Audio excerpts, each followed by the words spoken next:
Hello and welcome to the Wisden World Cup Daily Podcast. That's more like it. England got their 2023 World Cup campaign back on track after a comprehensive win over Bangladesh. For those of you who didn't get up to watch the early start, England was sent into bat, got off to a flyer and never looked back. So good was their start that Bangladesh actually did pretty well to restrict them to just 364. There were 50s from Bairstow and Root, who played well in particular, while Dawid Malan hit his fastest 100 for England against a full-member nation, 140 off 107 balls in the end before Reece Topley rips through the Bangladesh top order. I'm Yas Rana, and with me today is Mark Butcher and Phil Walker. Phil and Ben will be on for part 2 for some reaction to what has already been a very exciting Sri Lanka-Pakistan game. Kusal Mendes, by the way, has scored an absolute gem of 165 balls there. If I'm recording this, how am I expected to be any authority on the other game? Right, we've blown our cover here, haven't we? No, not because in a couple of minutes that screen is going to turn into the Pakistan Sri Lanka game. All right, okay. Well, look, I'm doing a double hit. I want recompense for this. But Dawid Malan 140 off 107, his 6th ODI 100, his 4th of the year, which is already a joint England record. He averages 65 in the format. After the New Zealand game, Owen Morgan said, "It's a different dynamic at the top of the order now with Malan and Bairstow. It's more responsibility on Bairstow to take the lead and be the pace setter, whereas previously that's been Jason Roy. That was his natural game."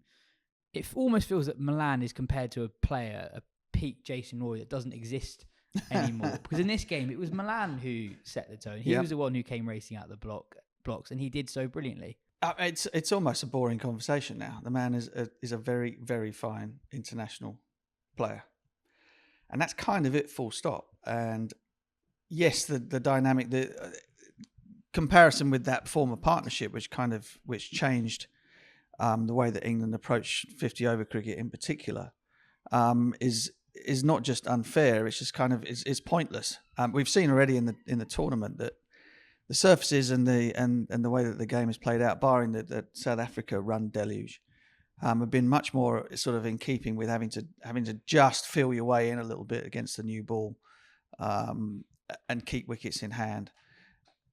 And England did it brilliantly. I thought they learnt a massive lesson from the sort of Harry Carey they committed in the first game against New Zealand.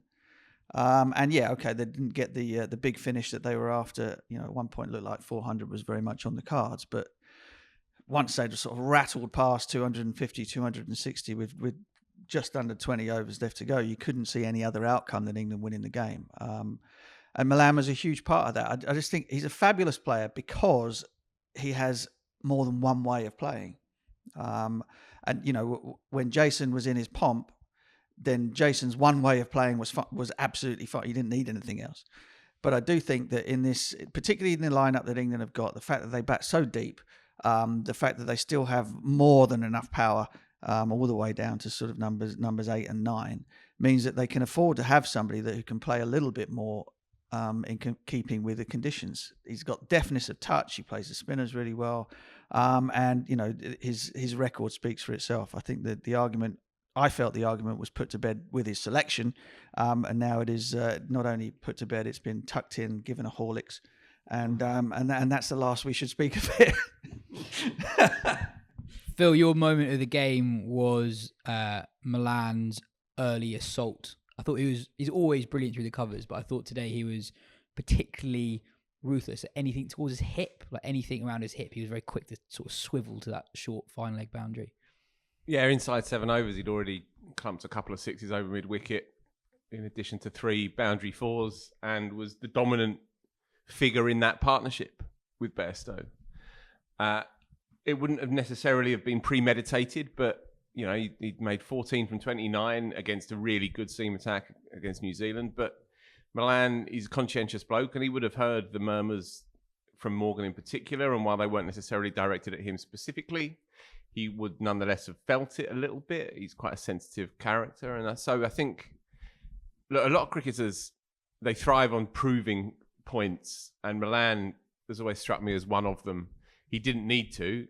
His record's outstanding, and we spoke about it in the midst of that New Zealand game, and then we had a bit of time to reflect on it, and I wrote about it as well, and I've become convinced that he absolutely needs to play this tournament, but the extra batsman is the way that I would have gone, and Stokes still isn't back yet, so that debate is for another day. But I like the look of England's side today, with Brook in there at 5 or 6. Obviously, Butler came in a bit earlier this time round. And yeah, just those 2 shots that he played, they were both on, but it demonstrated that he was expansive enough and confident enough to play them. And I'm glad that minor blip, not even a blip, but that slightly offish knock against New Zealand, which wasn't his fault. It wasn't a question of intent. It was just a question of seeing off a top quality new ball attack. But I'm glad that didn't impinge on him. And when it was there, he climbed into it. Mark says it. He's got such a beautifully all-round game. He played one shot really early on, a delicate one. Just let it run through where 1.5 slip would have been. And you see he has that mixture of style and snap aggression as well. He's just a really good all-round player, and the leftishness gives it that extra panache as well.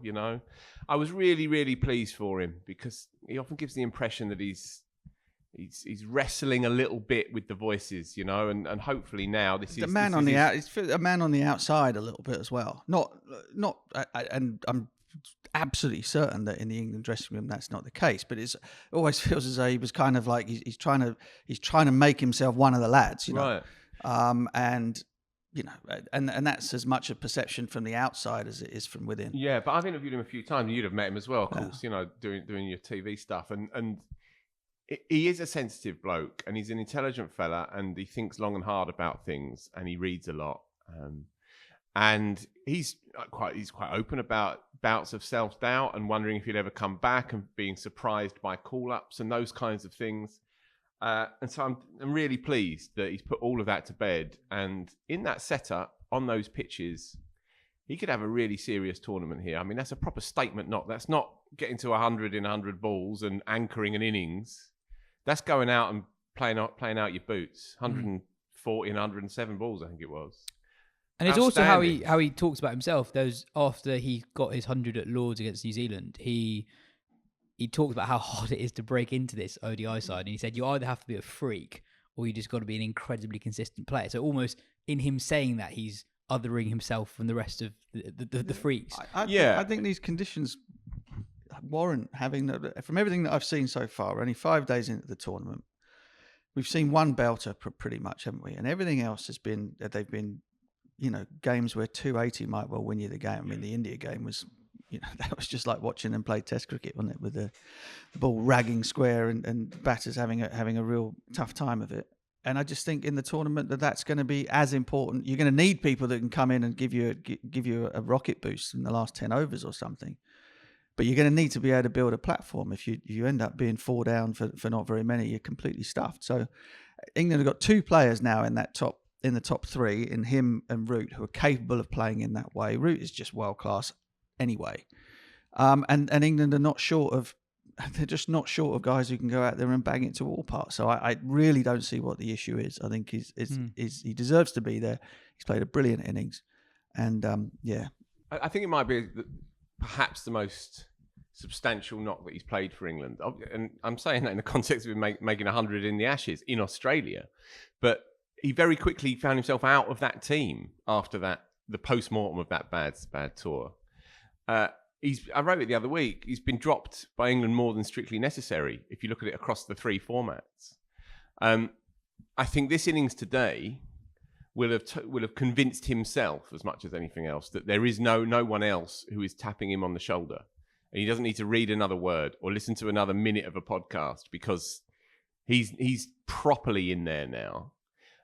He's made some important runs, but he's made runs in bilateral 50 overs. He made a good 130 in Australia, but again, it was at the end of a fag end tour and all the rest of it.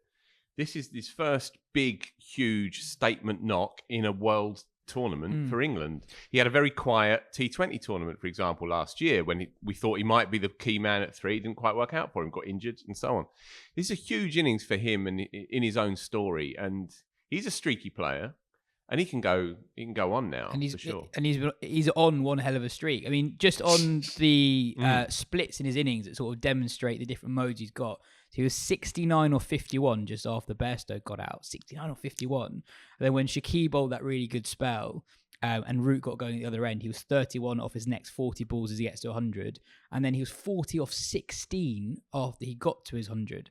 So you see the different modes there. So like really, really impressive innings. There was one particular, sorry, Mark, No, just for yeah, go one on. particular over. It's the off spinner, I think. Mahedi, That's him, and he took him for 20 or 4, I think. Yeah, he took him for 2 over mid wicket and clubbed one as well. And then he gave himself room, final ball of the over, and stuck him through square cover to a ball that was outside leg stump. And he actually smiled. He couldn't resist it. And he looked at Root and he almost kind of laughed, joked, because it was so good. And at that point, it was just completely liberated. It's great to see when that happens to a player. It's a rarefied moment, but it was glorious to watch. Really beautiful to watch. The other thing I'll say is that again, the dynamic at the top of the innings. Johnny Bairstow, again, probably feels this anyway, but now he knows that he's paired with an equal at the top of the order. That he doesn't have to stress about becoming Jason Roy. He can be himself as well. There's the trust there between the two of them. Hopefully, would have grown enormously over the course of today. And Johnny looked in pretty brutal touch at times as well. Yeah, but he needed it. Yeah, He needed absolutely. it. But some of the chat, and again, Morgs brought it up to me, and I thought it was a salient point about that partnership and that dynamic between the two of Roy and Bairstow at the top, and how perhaps England might lose something by not having the pair of them out there, despite the fact that Jason's numbers had plummeted. So I think it's really important, not just for Dawid Malan, but I think it's really important for the team. It's important for the dynamic between the two of them at the top. And it's a different makeup of a top 6, top 7 compared to 2019. At number 6, you've got Liam Livingstone. At 7 today, you had Sam Curran. And actually, you want to ensure that they come in slightly later. You don't have Buttler at 6 anymore. That gave the side so much more flexibility. Yeah, 4 years does. ago. But I also think that if you the way to look at the order outside of the top 3 is that it's all going to be entirely dependent on game situations. So none of them have got the numbers printed on their forearms. It's kind of and the ability then to be able to make a call as to who is best suited to whichever particular situation, I think is also very important to them. I mean, like somebody like Sam Curran, for example. And we'll probably get onto him and his bowling, his effectiveness of his bowling in the middle periods and 50 over cricket in a moment. But if he remains in the side, which I think he will, England will stick with him and hope that another run will improve his performance with the ball.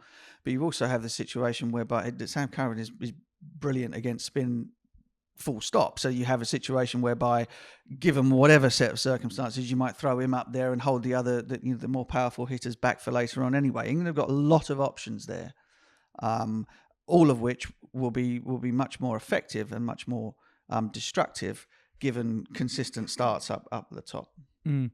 Your moment of the day was from a man making his first World Cup appearance. Yes, Reece Topley. I mean, again, we in our preview of the tournament, I kind of suggested that he might be somebody that might be up there among the leading wicket takers if he stays fit. And I was a little bit aghast that he didn't play in the opening game. He came into the side. England immediately looked more balanced. I mean, I'm not suggesting for a second that England lost that first game against New Zealand because of the bowling attack. It was that the batters not reading the game properly, or at least, believing their own hype about batting down to number 10, 11 and kind of just not playing with any sort of due care and attention in what is a long game.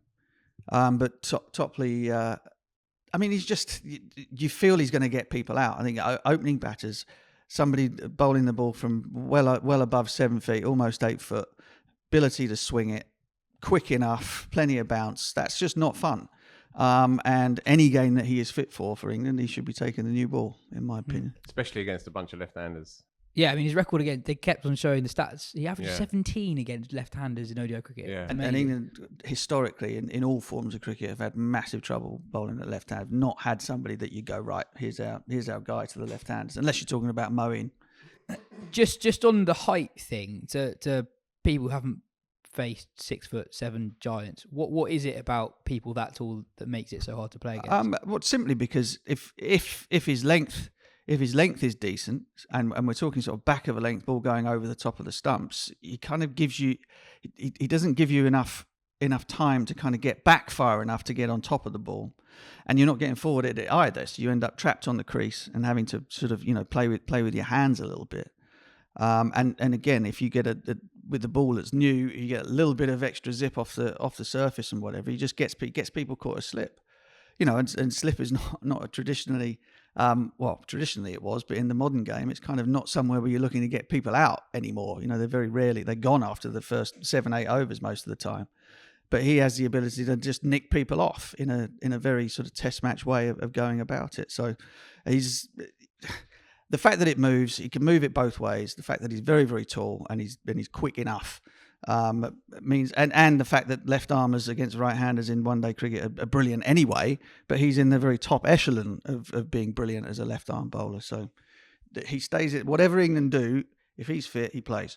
I feel like he's almost a forgotten man of England's white ball setup in a way, in that he was identified as a really important future England player at a really young age. He was playing for Essex when he was 17, playing for England at 20, 21. And he was out injured for years. But when he has played, he's done well. I remember even in 2015, 2016, he was doing well. But last summer as well, he took a 6 against India at Lords. Looked brilliant. Also, I was looking at his numbers throughout different phases of the innings. He's actually pretty good in the middle overs, which I think might become a bit of an issue for England as the tournament goes on. He's just a very, very skillful bowler. And actually, with the players England got, he could be crucial for England this tournament.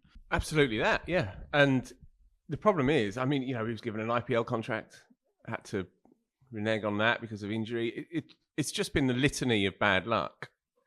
And he's quite spindly, I suppose. He's a lot chunkier now, actually, than he used to be. I interviewed him at Chelmsford when he was a teenager. And ain't we all? Well, indeed, Chief. He's a special white ball bowler. No question about it. He's got a beautiful high action and he swings it late. There you go. Mark called it last week. He's possibly England's key bowler, and you say the way that how Wokes went. He's searching for a bit of rhythm, and Wood bowled nicely. I thought, albeit in a kind of dead game by that point. But Topley can easily become your spearhead here. I was just as shocked as you were that he didn't play last week. I think it was a horses for courses thing, and they got it wrong. Definitely against teams stacked with lefties and teams that perhaps don't fancy the ball that is rising up at them so much, then he's an absolute stick on. He's the first bowler on your team sheet after Adil. Huzaifa asked, is that curtains for Moeen Ali at the World Cup, presuming Livingston and Rashid stay fit? It's an interesting question because we were, after the New Zealand game, we were sort of saying Moeen and Livingston fulfill similar roles on the side, and you could possibly be a bit braver, leave out one of them and either put in an extra batter or an extra bowler. They went the extra bowler this time, and Topley had a massive impact in this game. Yeah, I think I don't see if the conditions are that spin friendly, then you kind of want all the batting that you can get. But I don't, and if it is that spin friendly, just look at what Glenn Phillips did. You can throw Joe Root can bowl a handful of overs. You can sort of share out your 10 between himself and Livingston. The issue for England in the spin department comes when the pitches are less spin friendly, and then you're kind of thinking, well, is Livingston going to be our man to bowl 10? You know what I mean? Again, you might want to share a few of those out with Joe Root, depending on what the makeup of the opposition batting lineup is. But I can't see the makeup of England's side being any better for not having 4 quicks in it, whichever ones they might be. But with Topley being the first one, and again, everything that I've seen in the tournament so far kind of lends me to stick with that. Like I said, and if they do end up ragging Miles, and then of course you can bring Moeen back in for whoever you like, because he doesn't weaken the batting at all, and he might come in for Sam Curran, for example. That might be the call. But I don't see any reason whatsoever not to have wicket-taking bowlers with a new ball. I mean, that's just a given in 50-over cricket. And that's England's strength, and that's what they've based the last 5 or 6 years on, the last 5 or 6 decades on. I guess the only question is if they land on another Chennai-like pitch, almost doctored, if you like, or certainly manipulated, and then they might have to think daringly.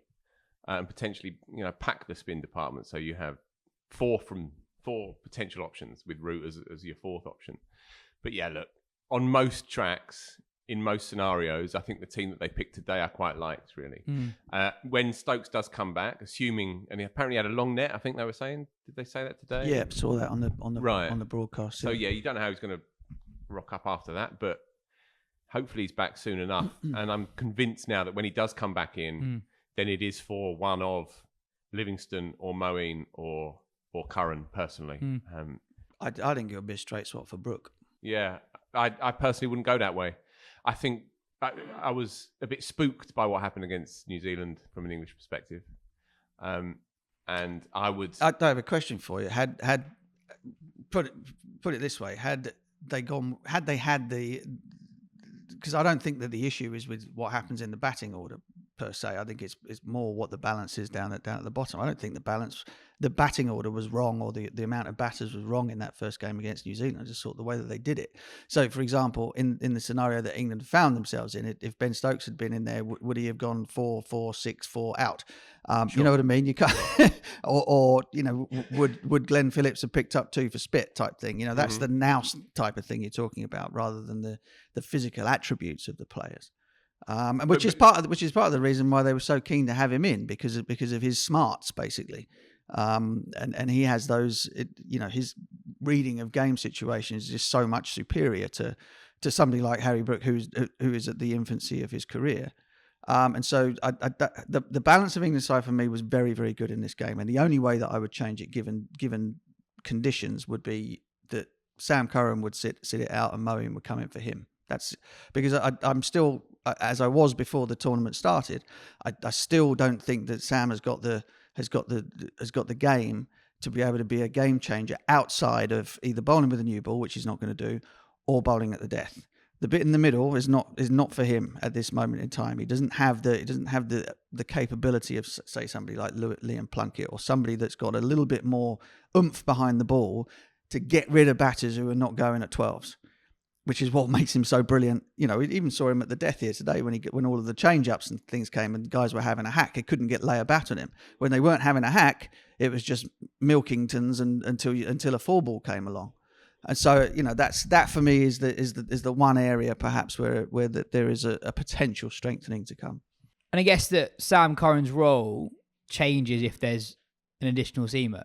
Curran doesn't have to bowl as many overs. Against New Zealand, he had to bowl a lot of overs up top. And I know he got the early wicket of Will Young, but other than that, he was negotiated with pretty straightforwardly. Phil, we had a couple of questions in on Chris Woakes, who was expensive again today. You're not worried about Woakes' form. And there are some people being like, he's outside of England, he's lost all his powers and all that, but it's not that. It's not the same problem as in red ball cricket. It's that the Kookaburra ball just doesn't swing for as long as the Duke's ball. Here, it's swinging. He's just not really finding his areas, and he's played enough excellent ODI cricket over the years for us all to think that he'll find rhythm again. Ditto. Yeah, I echo all of that. His IPL record stands in his favour here. He knows how to bowl with the white ball in India. His skills are outstanding. He's just missed his lengths a couple of times. Before we continue, a word for our whiskey. You can get the Wisden limited edition Wisden whiskey, 70cl bottles, which come with a glass as well, for just £40 at wisden.com/shop. Just £40. You get vodka and gin as well, if that's your thing. My moment of the game was, it wasn't just a moment, I guess it was an extended passage when Bangladesh were effectively playing for net run rate when the game was completely done. I get that you get fewer close games in 50 over cricket than T20s. I can live with that. And I think even though we haven't had a close game yet in this tournament, there have been some really excellent passages of play, some good games, even if they haven't been good finishes. But when you've got the Bangladesh 7th wicket stand going at 3s when the required rate was over 14s, first of all, I was wondering what can be done. And I saw Ali Martin on Twitter suggest that just do it on head-to-head first. Everyone plays everyone, so you can do it on head-to-head. And two, I was wondering, what's it like to commentate on that? Because you had poor old Nasser in an uphill battle trying to convince everyone that this was worth watching when it really wasn't. He really should have been saying, turn over to Pakistan, Sri Lanka, Kusal Mendes is looking good here. That's what he should have done. But obviously you can't do that. So yeah, what's it like when you're on commentary when you've got those passengers playing 50 over games. That's when you dip into your broadcaster's sack and come up with other things to talk about. Basically, I mean, it was horrendous, wasn't it? Obviously the format of the tournament with net run rate being so prominent makes that sort of finish much more likely, which is not ideal. It's the opposite of the bonus point for tries in rugby, isn't it? It's kind of like you pick up bonus points for boring the crap out of everyone. So yeah, perhaps that needs looking at. It sounds like a reasonably good idea to me. And in fact, wasn't.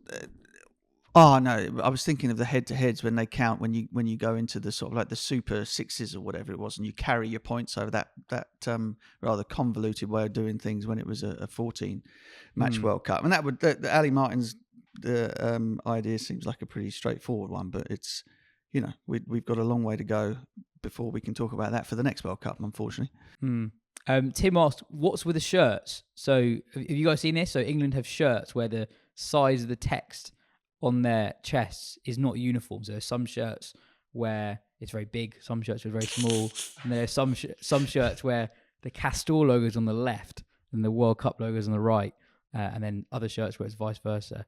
There are other things happening in the world. There are potentially. Is it that? I mean, I don't know. I haven't noticed the size thing, but That's true, though. Yeah. Size isn't everything. So they tell me.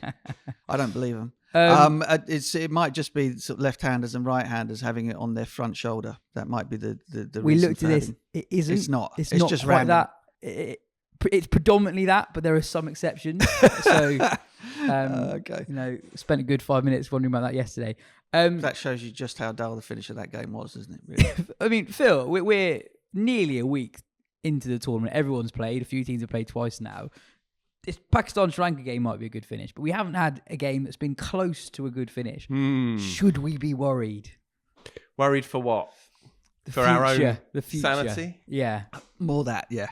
The next 6 weeks. Yeah, I think we've discussed it 4 weeks in a row now, and Joe made the point last week that these T20s are done like that, so you don't have to. The arse doesn't have to be dragged out of it. Let's put it that way. It can be a slow and miserable death, compounded by the NRR scenario, as you've just outlined. That is true, unquestionably true. The one thing I would say is that some teams have batted first and won comfortably. Some teams have batted second and won comfortably. So at least it doesn't seem to be hinging too much on the toss and batting first. So while it's not been an ideal start in terms of humdinger finishes, at least it's not skewed so much towards one team or another. And so you hope that it will balance itself out and that you're going to get a couple of good ones here and there. Perhaps there is something in... You see it in Test cricket, don't you? Teams, they play in a certain way until they can't win anymore, and then they just almost sort of shrug their shoulders to it as if the inevitable is already written. And perhaps in certain cases, you see that with a run chase where you know that you're not really going to get there, and so... I don't know. So there's perhaps the Sunil Gavaskar batting practice. So Bangladesh's number 8 today, Mahedi Hassan, who's got a first-class batting average of 38, 14 off 32. There was an over to Wood, which I know he's quick, but he's just ducking under all of them. It's like, what are you doing? What are you doing? But obviously that there are net run rate reasons why they do that. There's another point here, and that is the way that the tournament is set up. Obviously, England lose their first game, right? But there's no jeopardy in losing your first game. There's no jeopardy in the tournament at all yet. That will reveal itself as everyone's played a couple of games, and suddenly you're looking at it and going, well, hang on, we can't afford to lose anymore. At the moment, with the amount of games that everybody has to play, the end and qualifying seems so far away that you're kind of not that bothered yet. Obviously, all the teams would like to get out the blocks. I mean, it was interesting. South Africa came flying out. Isn't that very South Africa? They got racked up 400 in the first game. We'll see how they go in game 7. But it's kind of there is so much cricket to be played. There are so many matches. There's so much travel, etc. To be done. That the sort of first couple of rounds almost seem like they're sort of, we'll get them out of the way. Everyone can feel their way into the tournament, and then the whole thing starts properly, which isn't a great endorsement, admittedly, but it's the reality of it. We're not kind of anywhere near the business part of the group stages yet.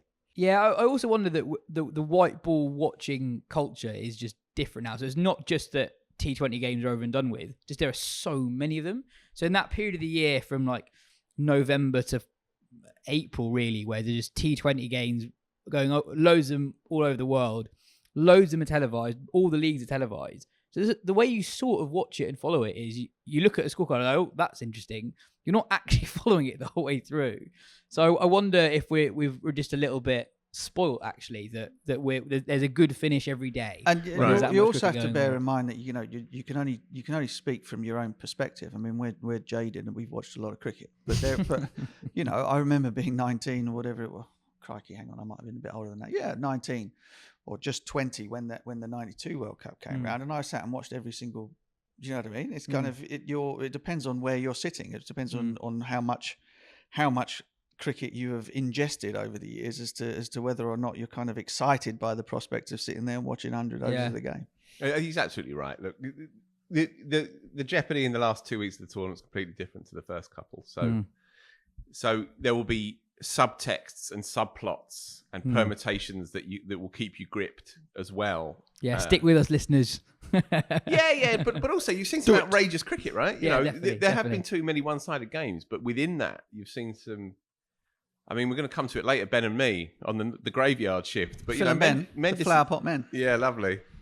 But yeah, Mendes' knock earlier, for example, that's a knock for the ages. The way South Africa went about it the other day against the same team, spectacular. So yeah, look,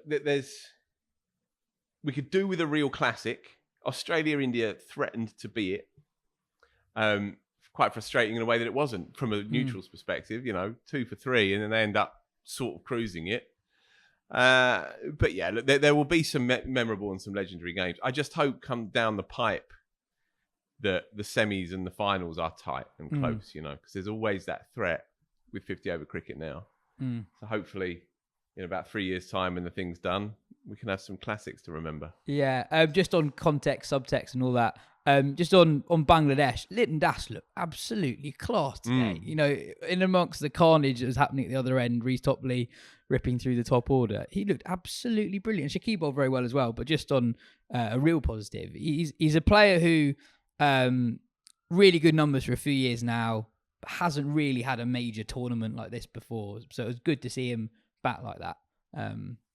Yeah, it's the same old story for Bangladesh against England, though. They always seem to get blown away, and they often come into these games, it seems, on with a bit of pep in their step. They played well in that first game, really well actually. It just did not happen for them at all. But it's Topley's game. It's a statement performance, really.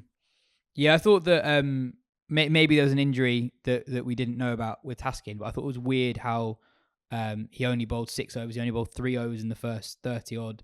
As Shakib himself bowled really well, but he bowled the 2 Mahedis quite a lot, and both of them were going at, well, I'm looking at here, one went at 8.87, the other went at 9.16 when Taskin was causing a few problems early doors. I thought he could have come on earlier to cause England a bit of trouble when Root and Malan were going particularly well. But anyway, that's it from us. Cheers, Mark. Cheers, Phil. Phil will be back later on with Ben to talk you through the Pakistan game. Technically, straight away. Yeah. But for you, in a few hours' time. Sit tight. Sit smooth.